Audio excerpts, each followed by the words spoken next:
Hello everyone, I hope all are feeling well. जो भी जाओगे बढ़िया होंगे।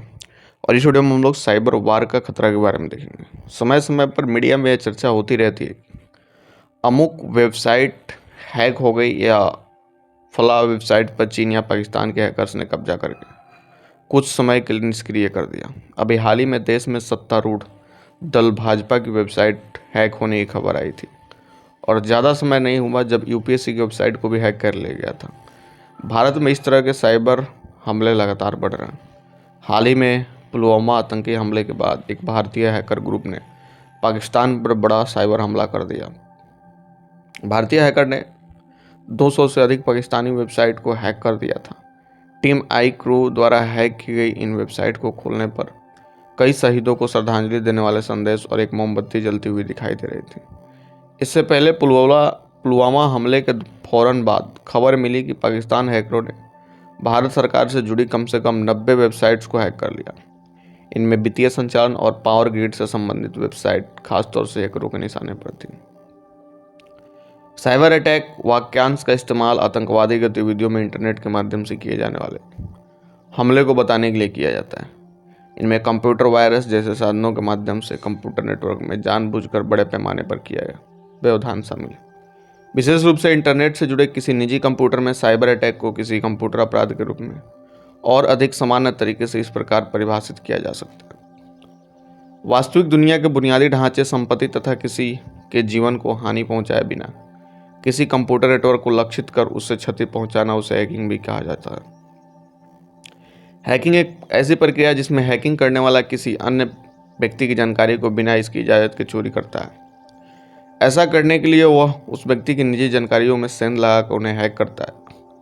हैकिंग को गैरकानूनी माना गया है, लेकिन कई बार हैकिंग अच्छे काम के लिए भी की जाती है। इनके माध्यम से कई प्रकार के अपराध साइबर अपराधियों द्वारा किए जाते हैं। अधिकांश लोगों को यह पता नहीं होता कि हैकर कौन है और वो क्या करता है, कैसे करता है। दरअसल हैकिंग शुरू करते समय ज़्यादातर हैकर्स इस शौकीय रूप से करते हैं। हर समय इसके पीछे पैसा उद्देश्य नहीं होता। अन्य हैकर्स के बीच पहचान बनाने की इच्छा या खुद को दूसरों से बेहतर बनाने की होड़ के चक्कर में भी हैकिंग के लालच में होकर रह जाते हैं। तकनीक की ताकत को अपने बस में करने की वजह से भी हैकिंग शुरू होती है। हैकर को हालांकि सब कुछ पता होता है कि क्या सही है और क्या गलत है, बावजूद इसके वो इस काम में लगे होते हैं। सामाजिक रूप से स्वीकार्यता नहीं होता, किसी वजह से कमजोर दिखने के कारण भी युवा हैकिंग के क्षेत्र में कदम बढ़ाते हैं। 3 प्रकार के हैकर होते हैं: white hacker, black hat hacker, grey hat hacker.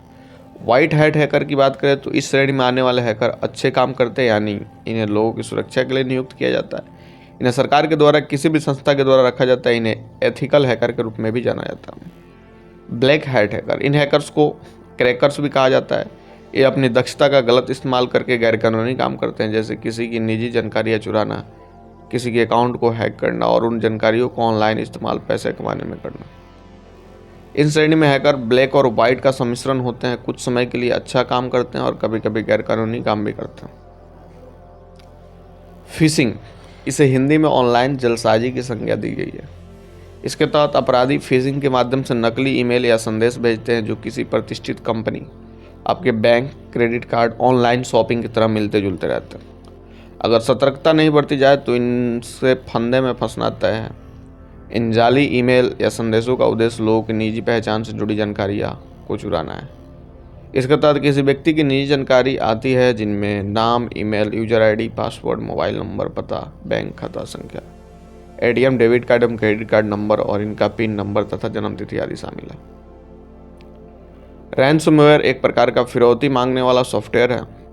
इस तरह से बनाया जाता है कि वह किसी भी कंप्यूटर सिस्टम की सभी फाइलों को एनक्रिप्ट कर देता है। यह सॉफ्टवेयर द्वारा इन फाइलों को एनक्रिप्ट करने की फिरौती मांगने लगता है। धमकी देता है कि यदि अमुक राशि नहीं चुकाई गई तो वह इस कंप्यूटर की सभी फाइलों को करप्ट कर देगा। इसके बाद इन फाइलों तक कंप्यूटर उपयोगकर्ता की तब तक पहुंच नहीं पाती जब तक कि फिरौती की मांग राशि का भुगतान नहीं करता। इस तरह से वायरस को किसी संदिग्ध स्थानों से कोई फाइल डाउनलोड करके पहुंचाया जा सकता है। आज से लगभग 6 साल पहले एक आंकड़ा एडवर्ड स्वीडन ने मुहैया कराया था। इसमें बताया गया था कि बाहर बैठे संदमारों ने भारतीयों की 6.3 अरब खुफिया सूचनाओं तक पहुंच बना ली थी। आज हालत यह है कि हमारे प्रधानमंत्री कार्यालय से लेकर रक्षा और विदेश मंत्रालय भारतीय दूतावास, मिसाइलों प्रणालियों, NIC, CBI के कंप्यूटरों पर भी साइबर हमले हो चुके हैं। भारत के सरकारी संस्था साइबर हमलों से सुरक्षित नहीं है। दरअसल सरकार और कॉरपोरेट जगत को हैकर्स द्वारा अपनाए जा रहे खतरनाक तरीकों के बारे में कोई विशेष जानकारी ही नहीं है। एंटीवायरस और फायरवॉल सॉफ्टवेयर लोड करने के बाद भारत में ज़्यादातर विभाग और कॉरपोरेट कंपनियां यह मान लेती है कि उन्होंने अपने सिस्टम और नेटवर्क को साइबर हमलों से सुरक्षित कर लिया। राष्ट्रीय साइबर सुरक्षा नीति। साइबर खतरों को भांपते हुए भारत सरकार ने 6 साल पहले 2013 में राष्ट्रीय साइबर सुरक्षा नीति जारी की थी, जिसमें देश के साइबर सुरक्षा के बुनियादी ढांचे की रक्षा के लिए प्रमुख रणनीतियों को अपनाने की बात कही गई। इन नीतियों के तहत देश में 24 घंटे काम करने वाले एक national critical information protection centre की स्थापना शामिल, जो देश के महत्वपूर्ण सूचना तंत्र के बुनियादी ढांचे सुरक्षा के लिए एक नोडल एजेंसी के रूप में काम कर सके।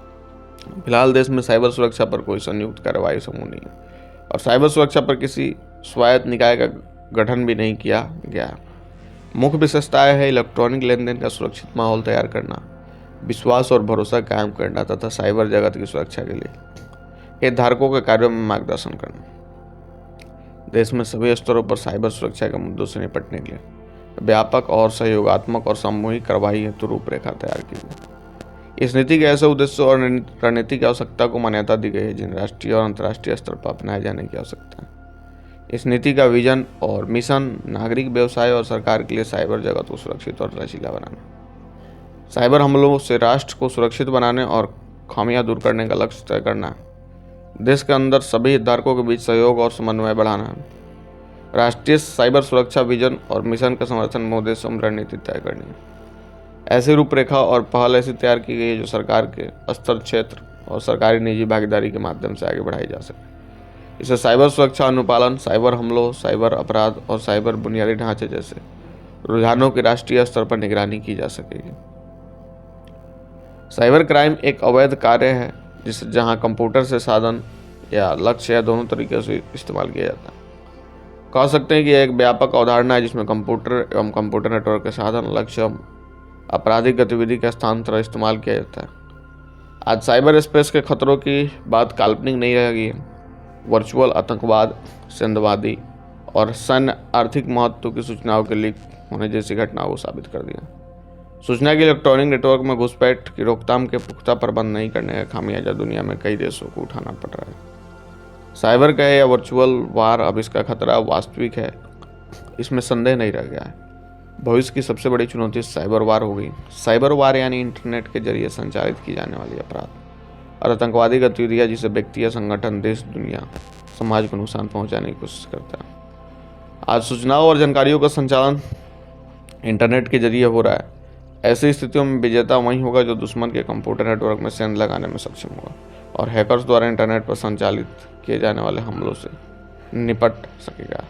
तो ये थी आपकी साइबर वार से रिलेटेड थोड़ी सी इन्फॉर्मेशन। आई होप आपको बढ़िया लगा होगा। जल्दी मिलते हैं ऐसा कोई नया वीडियो लेकर, तब तक के लिए बाय बाय।